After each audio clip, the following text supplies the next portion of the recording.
Hey, Richard, I want to talk to you a little bit about paper logs. And in the line haul space that we operate in, it is a requirement that all drivers use an ELD regardless of any type of short haul exemption or anything like that. But we do get in situations where an ELD device has problems and a driver has to go to a paper log. And I'm learning more and more that drivers are not taught how to fill out a paper log. I get a lot of times where a driver will tell me or one of my staff going, if I'm running paper tonight, I'm not running. And so I'm trying to help Wow. managers understand this because my normal response to that is if you don't run on paper tonight, you're not getting paid. So let's just put it in terms that we can understand. And the thing that I always say about paper, it's the same four duty statuses that are in the electronic logging device and things like that. But there are some key things about the log when it comes to a law enforcement officer such as yourself that has experience of this. My understanding, and I want you to go into obviously detail about this. My understanding is with a paper log, you want to understand why the driver is on a paper log if they're supposed to be on an ELD, right? And then the number one thing that you're trying to ascertain from the paper log is when did the malfunction occur and where was that driver? So, they just didn't drive their full 11 hours on their ELD and then, go to their paper log and now they're, running another 6 hours on that. So when you were encountering these situations, when you had drivers pulled over, what was your train of thought on a driver that presented you paper logs? It's very much like the electronic log. The first thing I want to know is the driver that's on the header of the paper log the driver that I'm talking to? We got the right driver. We've got the right DOT number. We've got all of these things up on the top. And the next thing is, if you had a malfunction and it was yesterday, do you have your previous 8 days? So did you recreate the log? Did you have what was left of the electronic log created or sent to you? That's the really big one. Do you have all your log pages? Because that particular violation is an out of service if you don't have previous 7 days is what they call it. But that one starts there, and then it goes to when did this malfunction take place? Where were you when it took place?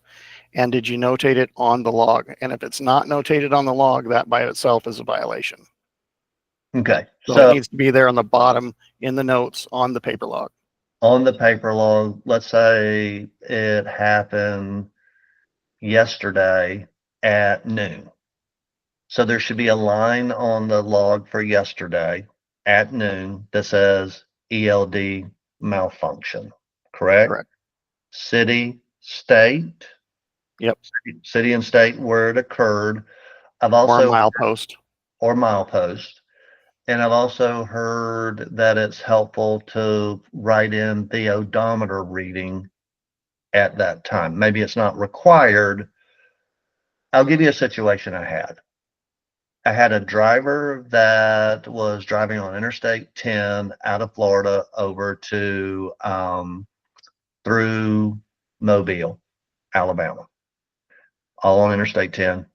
ELD goes berserk and moves to paper, and he gets pulled over in Shreveport, Louisiana. So he's following I-10, going through Baton Rouge, and then he takes Interstate 49 and goes up to Shreveport and gets pulled over. The officer is trying to figure out his hours, and one of the issues that came up was the driver couldn't really tell him where the ELD malfunction occurred. And then that's where the problem started on the violations and the out of service in that. So what do you think? Is it best to put the note ELD by malfunction and then city and state. Does it help to put the odometer reading in there? Well, it's actually it is required. It's not really. There's a few pieces to this because the starting odometer rate reading is required on a paper log, Gotcha. right? So Yep. that's going to have to be there either way. So it would make sense because it's unlikely that you would know what the odometer reading was 4 days ago when it was still working. So Right. you're required to have the beginning odometer rating there, and it is very important because one of the first things that an officer is going to do in comparing to find out, is this a legitimate malfunction or do we just go to paper for convenience? Right. Is they're going to check the odometer reading. So, Okay. yeah, Good. it's very good to have it. That makes sense. Okay. And then simply putting in your regular duty statuses on the paper log, dropping your lines down when a change of duty status, correct? You Correct. know, of where you are, or what's going on, correct? That's Right. the proper annotation you're looking for. And then you're looking for a recapping of the hours that this is what this 24 hours of logs represents, correct? Right. So if you're missing 72 hours of logs in an 8-day period, you'll either have wanted to recreate those on paper, and Mm-hmm. there's some tolerance issues there that officers should understand that this isn't going to be an exact recreation. Right. Now, it's always best to contact dispatch or whoever handles your hours of service and have them email you those pages. That's the best thing to do. But And if you then got to recreate them, yeah. they're going to be very understanding about them being recreated so long as everything makes sense and you've marked when the malfunction took place. Okay. That makes total sense then on that. And if an officer is asking and it broke down 36 days ago and you're still on paper, Mhm. you're no good because you only have Right. a little while. I can't remember. I think it's 8 days Okay. to get it repaired. All right. And then what should the driver be doing? Let's say the driver only had 8 days of paper logs. So they're on a Tuesday, they start on a paper log, their ELD is still messed up. They're gonna drive until Friday to get back home to get the ELD worked on or whatever. And they're using those logs. Do they need to have more blank logs as backup, or is that not an issue? It won't be an issue because as you go back, you're only required the previous 7. So wherever you're at, Okay. if you're past that point, you're in violation because you had to fix it by then. Correct. Does that Okay. make sense? Yeah, that makes sense on that. So for our world in Linehaul, number one is understand when a malfunction happens, that you must have an approved logbook from Linehaul. You can't use a logbook from a truck stop. You can't use, and that's not a FMCSA rule. That's a Linehaul rule. They want you to use their logbook, and specifically what I see one of the main problems with handling paper logs is the driver will use it, fill it out, but then they don't send it in. So that's a key thing, correct, is to send it in because it still has the requirements under the FMCSA regulations that Linehaul maintain those paper logs for the required 6 months.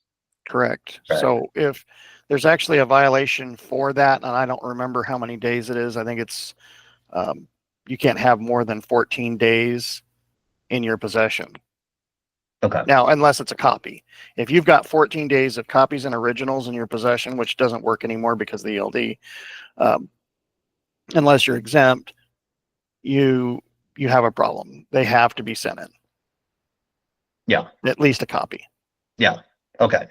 All right.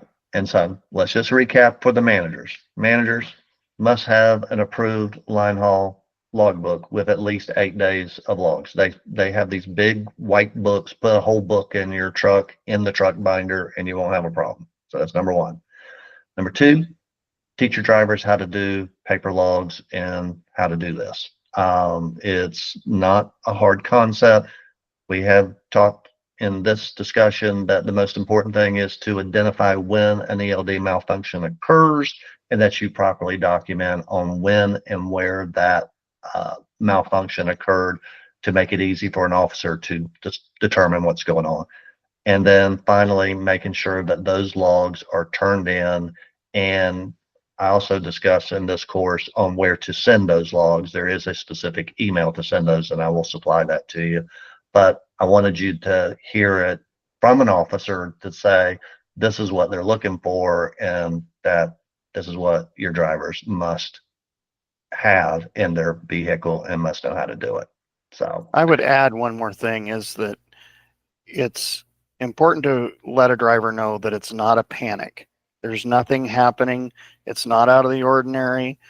An inspector who does 25 inspections a week or 30, they're going to see it at least a couple times a week. So they're not immediately suspicious. So it's nothing. I see drivers really apprehensive before they tell you it's sure, okay. sure, It's legal. sure, absolutely. And I guess the final thing I will say about paper logs, there is not an operation within Linehaul that it is acceptable to just use paper logs. We do not have short haul exemption rules. FedEx requires all of their contractors, all of their drivers to use an ELD, an electronic logging device, for all trips. That includes if they're just doing spots 2 miles each way.